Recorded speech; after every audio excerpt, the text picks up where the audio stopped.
বাংলাদেশের সাবেক প্রধানমন্ত্রী শেখ হাসিনাকে আশ্রয় দেয়া নিয়ে বিপদে প্রতিবেশী দেশ ভারত। গেল ৫ আগস্ট থেকে দেশটিতে তিনি অবস্থান করছেন। ইতিমধ্যে শেখ হাসিনার কূটনৈতিক পাসপোর্টও বাতিল করেছে বাংলাদেশের অন্তর্বর্তী সরকার। ভারতের আইন বলছে বিনা ভিসায় শেখ হাসিনা ৪৫ দিন থাকতে পারবেন দেশটিতে। এর মধ্যে কেটেছে ২৮ দিন, বৈধভাবে তিনি থাকতে পারবেন আর মাত্র ১৭ দিন। এ প্রসঙ্গে সোমবার পাসপোর্ট অধিদপ্তরের এক কর্মকর্তা জানান, এ মুহূর্তে শেখ হাসিনার কাছে বাংলাদেশের সবুজ পাসপোর্ট নেই।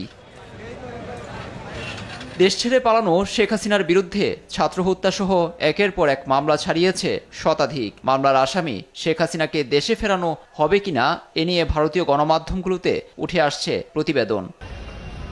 এই প্রেক্ষাপটে দুদেশের মধ্যে বন্দি প্রত্যর্পণ চুক্তি মেনে বাংলাদেশের হাতে শেখ হাসিনাকে তুলে দিতে বাধ্য দিল্লি, এমন প্রশ্ন ঘুরছে নানা মহলে।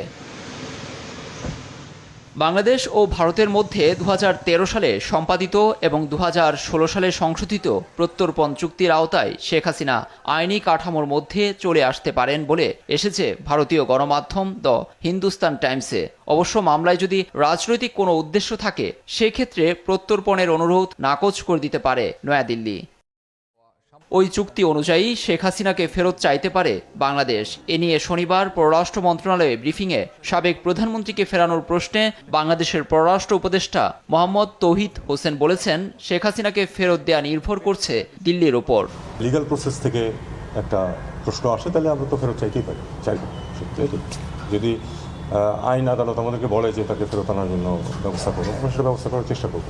এ প্রসঙ্গে গেল শুক্রবার ভারতের পররাষ্ট্র মন্ত্রণালয়ের মুখপাত্র রণধীর জয়সওয়াল স্পষ্ট না করলেও শেখ হাসিনাকে ফেরত দেওয়ার বিষয়টি এখনও ধারণার পর্যায়ে রয়ে গেছে বলেও মনে করেন। বলেন, তিনি অল্প সময়ের নোটিসে ভারতে প্রবেশ করেছিলেন।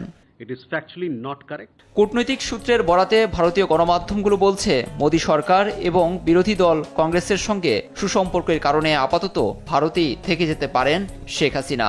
হিন্দুস্তান টাইমসের সোমবারের প্রতিবেদনে জানা গেছে, হিন্দন বিমান ঘাঁটির অজ্ঞাত স্থানে কঠোর নিরাপত্তায় রয়েছেন শেখ হাসিনা। তিনি অন্য কোনো দেশে আশ্রয় নেবেন কিনা এ বিষয়ে এখনও স্পষ্ট করেননি মোদী সরকার।